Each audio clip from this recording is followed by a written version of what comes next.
Hi ladies and gents, it's Sven from Sven and Rye, and this morning we're going to talk about PCVR in general terms, how to get decent results in terms of connection, latency, balancing that with quality of the game. In particular, we're going to focus on Half-Life Alyx together with an Oculus Quest 2 headset. This is not using a link cable, this is using it wirelessly. So in essence, my PC, which is upstairs in my house, is hardwired with a LAN cable down through the floor directly into the back of a 5 gigahertz router, which happens to be a BT Smart Hub 2 for any UK people who might be watching and using that router. And then the only wireless element we have is from the router itself in the lounge to where I'm stood, about, let's say, 3 meters away. So the only wireless element that we have is that short distance. Okay. The BT hub is a Wi-Fi 5. So we'll look at that in a moment, but that's capable of sending a total transfer rate of 866 megabytes per second. We'll talk about that more slightly as we move through the video.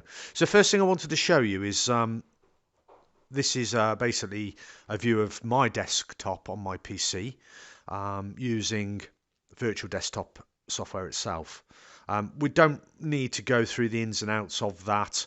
In order to get to the point where you can use a Quest 2 wirelessly, there's a few hoops that you have to jump through. One of which is installing this software I'm pointing to at the bottom, which is Virtual Desktop Streamer. Now that gets installed on your PC, not on your headset, on your PC.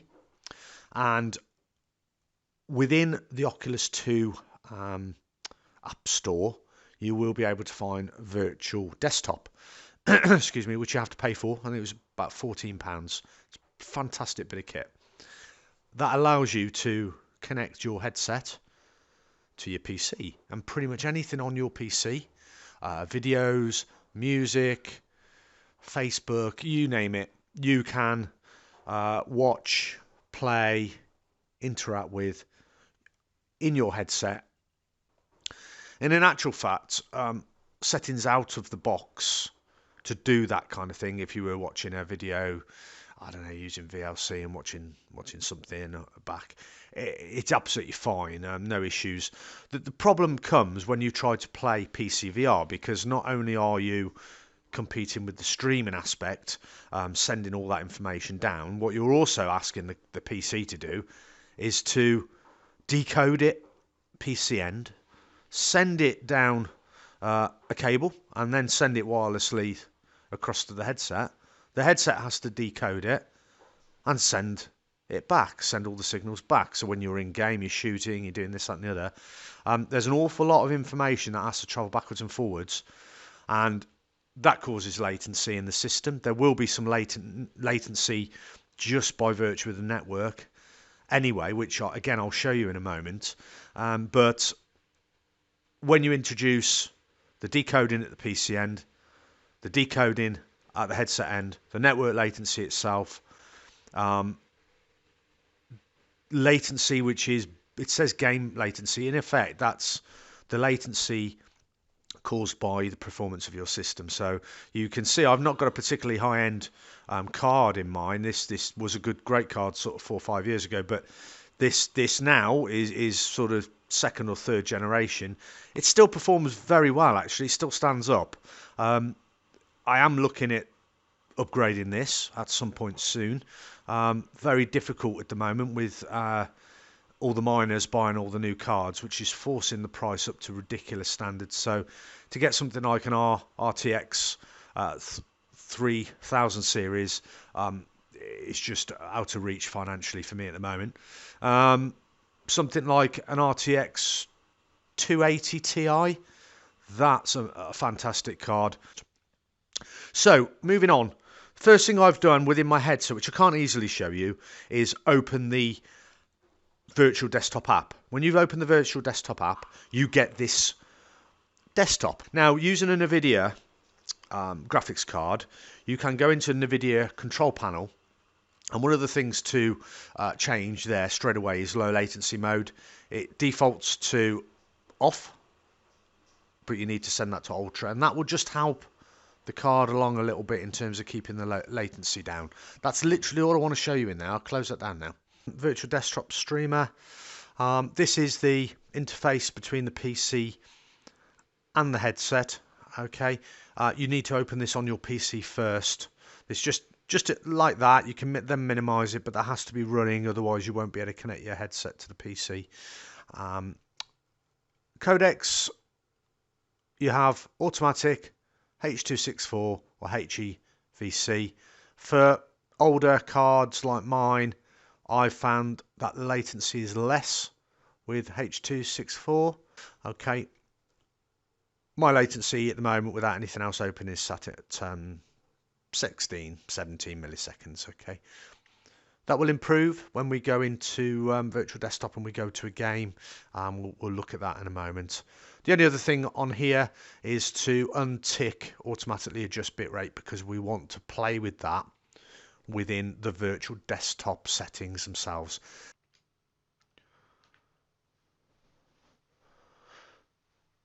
Okay, we're going to use Half-Life Alyx, and we're just going to walk around slightly, and we're going to change some settings and see what that effect that has on our latency. Within here, the streaming settings, not normal settings, that's for a link cable.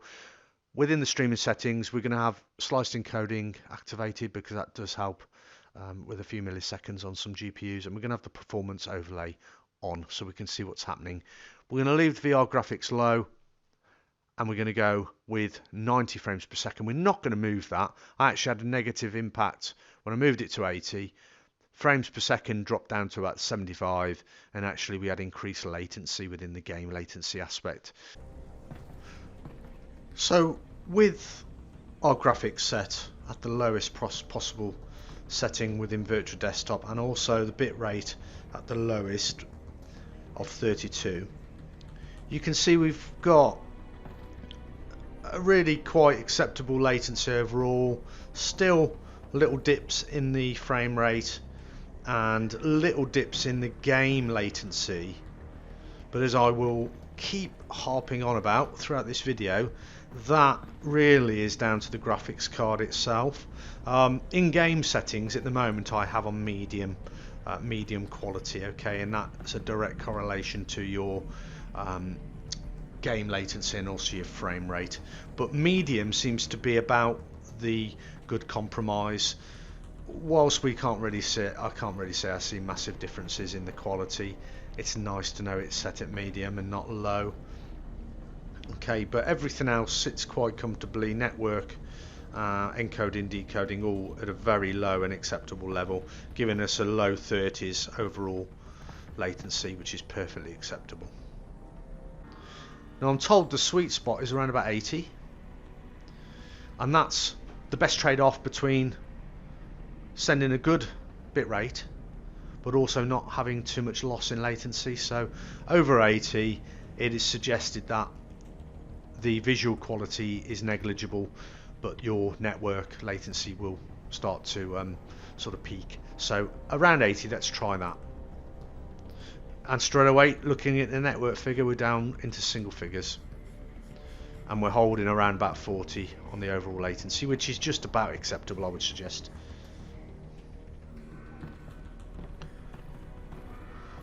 I don't really want to be lowering my in-game graphics any more than that, but what we will do is we will do that exercise and see the difference between having the graphics in-game on a low setting versus an ultra setting, and see then that's really where your higher end graphics card should come into its own. But I'm happy to leave bitrate around about 80, or do we want to tweak a little bit more? Let's tweak a little bit more. Let's shave it down. Let's shave it down to about 60.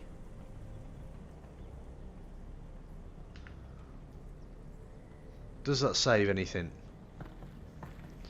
We're sat around 6. We're still around about a latency of, yeah, we're saving a few points there, aren't we? We're nicely sitting below 40, which is kind of where we want to be. 40 being a magic number, isn't it? Really, in terms of latency.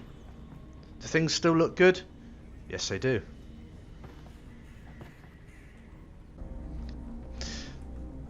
So what I've done here is left our bitrate around about 60.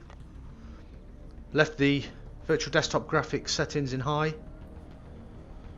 But I've reduced the in-game quality settings to see if that has an impact on my game latency. And it does. It brings the game latency down again into single figures. That puts our overall latency into low 30s. But again, does it have an impact on what I'm seeing? Does it? And I wish I could say it is having a massive impact. I'm sure side by side they would be, but I'm looking at the quality and thinking, well, actually it's really still quite good. It's really still quite good. But I'm kind of a little bit aggrieved to leave it on the lowest setting. I feel like I want to have it on at least medium.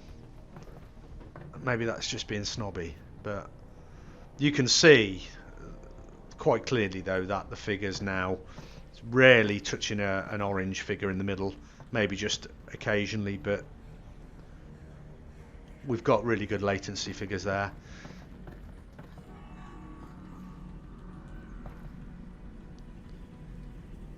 Okay, so let's go back to let's try it on ultra. Let's have that extreme comparison. Okay, so we are going to change from a low performance setting, low fidelity within the Alyx game setting itself, and we're going to put that straight up to ultra. And it'll probably give me a warning at some point to say you're running it too high. But we should have a direct correlation to the game latency and possibly frame rate as well. So we've been achieving pretty much close to 90. And there we go. There is quite clearly that's permanently in the amber in the middle column. Shows us that running at those high settings affects the frame rate and also affects the graphics latency, the game latency. So that is telling me that actually the graphics card's just struggling a little bit on those ultra settings, and I'm looking around, it doesn't look any better. So maybe that's where I need a new graphics card. But it really does not in the headset look any different whatsoever. You come up and look at things close up, but it feels, what I can tell is it's just not quite as smooth when I'm moving around. It's just, I'm actually looking at it, we're only just sort of hovering on the 40, which would be okay. But hey, why run it on ultra settings when we don't need to? Because I've proven the fact that it's no better.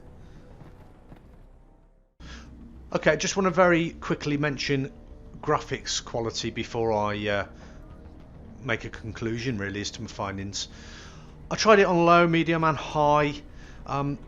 Again, with pretty much all of the other graphics settings, the quality settings, it's very difficult to see massive improvements. But what I have found is on the highest setting compared with low, it adds 3 or 4 milliseconds to the overall latency.